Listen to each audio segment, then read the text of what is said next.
Bart a balancé une grosse poignée d'algues dans le trou et ça a atterri pile poil sur la tête d'Homer. Le clodo du coin a trouvé ça absolument dégueu, genre le truc le plus dégueu du monde. Ensuite, Homer a commencé à coacher deux papis à un jeu d'échecs, mais les vieux le détestaient clairement. L'un d'eux a invité Homer à jouer contre lui, tout confiant en pariant 20 $.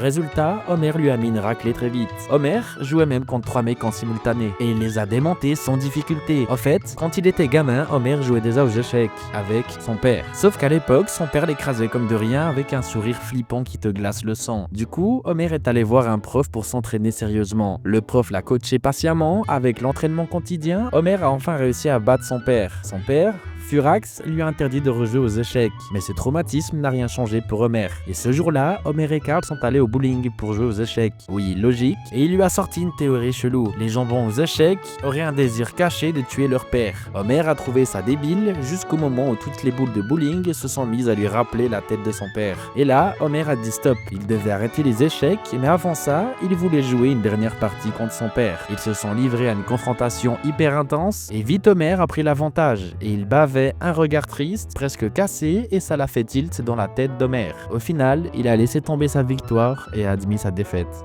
Si vous aussi vous êtes fan de la famille Simpson, abonnez-vous à la chaîne et likez cette vidéo. Dites-moi en commentaire si vous voulez une partie 2 et je vous fais ça une fois que c'est fait.